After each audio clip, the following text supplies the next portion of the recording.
बिस्मिल्लाहिर्रहमानिर्रहीम। Class 9th chapter number 6 start कर रहे हैं हम, वर्क एंड एनर्जी। पहला आर्टिकल है वर्क। वर्क क्या होता है? सबसे पहले आपको वर्क का कंसेप्ट होना चाहिए। अमूमन आम जब हम बात करते हैं काम करने की, तो हम काम करने से मुराद ये लेते हैं कि हमने एक चीज़ पकड़ी हुई है। अमूमन जो हम सोचते हैं और उस चीज़ को पकड़ के हम खड़े हैं तो हम सोचते हैं ये काम कर रहे हैं हम। एक बंदा बैंक की लाइन में खड़ा है, बैंक की लाइन में वो 2-3 घंटे खड़ा रहता है और वो समझता है कि मैं काम करके आया हूँ। एक बंदा जो है उसे आप घर से बाहर कोई चीज़ लेने भेजते हैं, वो बाहर जाके खड़ा रहता है, वहाँ से चीज़ लेके वहाँ रुका रहता है, काम नहीं करता, या वो समझता है कि मैंने काम किया है। एज सच साइंस में वो कंसेप्ट काम करना नहीं है, वर्क नहीं है। इसकी एग्जांपल आप यूँ ले लें कि एक बंदा है, वो सर पे टोकरी उठा के खड़ा है। ये बंदा सर पे टोकरी उठा के खड़ा है और ये समझ रहा है पूरा दिन खड़ा रहे, पूरा दिन खड़ा रहे जितना मर्जी। अगर घर आएगा शाम को तो ये कहेगा मैं बड़ा काम करके आया हूँ, लेकिन in science, in physics that is not work. ये काम नहीं है। आपके हाथ में पानी की बाल्टी है, पानी की बाल्टी पकड़ के आप खड़े हैं, आप 10 घंटे खड़े रहें, 24 घंटे खड़े रहें, आप 20 दिन खड़े रहें, जब आप घर आएँ, अगर घर आके आप ये कहें कि आपने काम किया है, that is not work. Science इसको वर्क नहीं कहती। क्या है फिर वर्क? सवाल ये है कि वर्क क्या है। याद रखिएगा, वर्क तब होगा जब किसी बॉडी के ऊपर कोई फोर्स एक्ट करे और जिस डायरेक्शन में फोर्स लगी है अगर बॉडी उस डायरेक्शन में मूव भी करे। फॉर एग्ज़ाम्पल, मेरे पास ये बंदा है, इस बंदे ने फोर्स लगा के इस टोकरी को, इस बाल्टी को उठाया हुआ है। अगर ये फोर्स की डायरेक्शन में डिस्प्लेसमेंट भी कवर करता है, लेट्स सपोज दैट आपके पास एक कार है, आपने उस कार को जो है धक्का लगाया हुआ है, इस कार को धक्का लगाया हुआ है हाथ के साथ, लेकिन कार डिस्प्लेसमेंट कवर नहीं कर रही। आप जितना मर्जी धक्का लगाते रहे सुबह से शाम तक, अगर ये डिस्प्लेसमेंट नहीं करती तो आपने वर्क डन नहीं किया। इसलिए वर्क तब होगा जब किसी बॉडी के ऊपर फोर्स एक्ट करेगी और फोर्स एक्ट करने के नतीजे में बॉडी डिस्प्लेसमेंट कवर करेगी। तो ये तो एक जनरल कंसेप्ट है। वर्क तब होगा जब किसी बॉडी के ऊपर फोर्स एक्ट करे और बॉडी फोर्स की डायरेक्शन में मूव करे। अब सवाल ये है कि कितना वर्क? वर्क डिपेंड करता है 2 चीज़ों पे, लगने वाली फोर्स के ऊपर और उसके नतीजे में होने वाला डिस्प्लेसमेंट। अगर किसी बॉडी के ऊपर लगने वाली फोर्स ज़्यादा होगी, इस कार के ऊपर एक छोटा बच्चा फोर्स लगा रहा है और इसी कार के ऊपर एक बड़ा बंदा फोर्स लगा रहा है, तो डेफिनेटली छोटा बच्चा इसको धक्का देगा, थोड़ी डिस्प्लेस होगी, बड़ा देगा ज़्यादा फोर्स लगा के, तो ये ज़्यादा डिस्प्लेसमेंट होगी। तो जितना आप किसी बॉडी के ऊपर फोर्स लगाएंगे उतनी ही बॉडी ज़्यादा डिस्टेंस कवर करेगी। जितना ज़्यादा डिस्टेंस कवर होगा उतना ही बॉडी ज़्यादा वर्क करेगी। Work basically it is the product of force and displacement. Force और डिस्प्लेसमेंट का ये हासिल ज़रब है। तो इसलिए अगर उसका फार्मूला बनाना चाहें तो formula W = F cross S।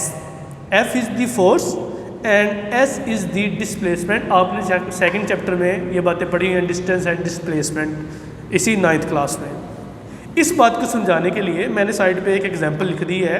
Example के साथ बात समझें, डायग्राम के साथ। मेरे पास एक बॉडी है और इस बॉडी के ऊपर मैं फोर्स लगा रहा हूँ 50 न्यूटन की। बॉडी के ऊपर 50 न्यूटन की फोर्स है। अब ये हो गई फोर्स, 50 न्यूटन फोर्स की वजह से बॉडी ने जो डिस्प्लेसमेंट कवर किया है वो डिस्प्लेसमेंट है 2 मीटर का। इट मीन फोर्स भी आ गई, डिस्प्लेसमेंट भी आ गई, तो बॉडी क्या करेगी? वर्क हो जाएगा, काम हो जाएगा। कितना हुआ? आप दोनों को इस फार्मूले के तहत मल्टीप्लाई कर दें तो वर्क डन आ गया 100 न्यूटन मीटर। अब इसी बात को समझें, मैंने बात की है ज़्यादा फोर्स होगी, बॉडी ज़्यादा डिस्टेंस कवर करेगी तो वर्क भी ज़्यादा होगा। यहाँ फोर्स 50 न्यूटन की है, डिस्टेंस कितना कवर किया बॉडी ने? 2 मीटर का। वर्क डन कितना आ गया? 100 न्यूटन मीटर। अब दूसरा केस देखें, सेकंड केस जो मैंने आपके लिए मेंशन किया है, उसमें मैं फोर्स लगा रहा हूँ 10 न्यूटन की, बॉडी 1 मीटर का डिस्टेंस कवर कर रही है, वर्क देख लें कितना हो रहा है 10 न्यूटन मीटर। ये वर्क ज़्यादा है या ये आप खुद अंदाज़ा लगा सकते हैं, यहाँ वर्क डन ज़्यादा है चूँकि फोर्स ज़्यादा है। फोर्स ज़्यादा होने की वजह से बॉडी डिस्प्लेसमेंट ज़्यादा कवर कर रही है, जिसकी वजह से वर्क डन भी ज़्यादा हो रहा है। इन दिस केस फोर्स जो लग रही है बॉडी के ऊपर, it is 10 newton and body move 1 metre due to this force and body done 10 newton metre work.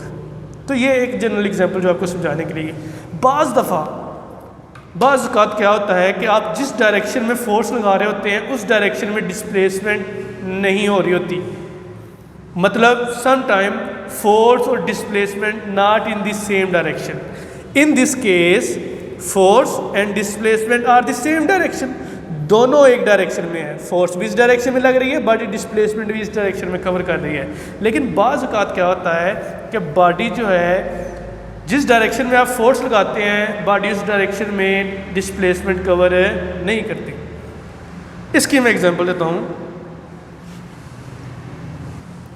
इसकी एग्जांपल यूँ है कि फ़र्ज़ कर लें ये आपने फोर्स लगाई, बॉडी के अंदर डायरेक्शन सेम डायरेक्शन में हो गई, लेकिन फिर क्या होता है आपने इस बॉडी को देखें तो आप फोर्स इस डायरेक्शन में लगा रहे हैं लेकिन डिस्प्लेसमेंट इस डायरेक्शन में हो रही है। ये बिल्कुल ऐसे ही है कि किसी बच्चे के जूते के साथ आप धागा बांध देना, तो बच्चे ने वो धागा हाथ में पकड़ा होता है लेकिन जूता वो इस डायरेक्शन में मूव कर रहा था। धागा इस तरह है, बच्चे का जूता उसके साथ ऐसे मूव कर रहा है। तो फिर इन दिस केस अब फोर्स और डिस्प्लेसमेंट सेम डायरेक्शन में नहीं है, तो यहाँ आप क्या करेंगे, यहाँ आप फोर्स को रिजॉल्व कर लेंगे into its perpendicular components, F of x and F of y, दो कंपोनेंट्स में रिजॉल्व कर लेंगे। तो वो तो आपने चैप्टर नंबर 4 में पढ़ा हुआ है। अगर याद रखिएगा फोर्स और डिस्प्लेसमेंट पैरेलल ना हो, पैरेलल होने का मतलब क्या है कि अगर फोर्स F और डिस्प्लेसमेंट नॉट द पैरेलल, हाँ, तो फिर आपने क्या करना है, एफ ऑफ वाई को 0 कर लेना है। सिर्फ कौन सा कंपोनेंट आएगा, एफ ऑफ एक्स वाला कंपोनेंट आएगा। और आपको पता है एफ ऑफ एक्स किसके इक्वल होता है, ये देखिए मैंने साइड पर लिख दिया हुआ है, F of x is equal to F time cos of theta, और एफ ऑफ वाई चूँकि 0 से लिखने की ज़रूरत ही नहीं है, और साथ ही आ गया एस, तो फार्मूला बन गया एफ एस कॉज थीटा। तो वर्क स्केलर क्वांटिटी है, स्केलर क्वांटिटी होने का मतलब है इट हैज़ ओनली मैग्नीट्यूड, ये डिपेंड करती है force, displacement and angle between the force and displacement. Definitely यहाँ एंगल होगा कोई ना कोई। तो ये आज का लेक्चर है। आज आपने पूरा आर्टिकल वर्क का जो है वो कवर किया है, यहाँ तक यूनिट से ऊपर तक। तो यूनिट डेफिनेटली आप इसका बना सकते हैं, लेकिन यूनिट जो है बनाने का सिंपल फार्मूला है W is equal to F cross S है। एफ है फोर्स, फोर्स का यूनिट होता है न्यूटन, और एस क्या है, डिस्प्लेसमेंट, डिस्प्लेसमेंट का यूनिट है मीटर, तो इसका यूनिट बन जाएगा न्यूटन मीटर।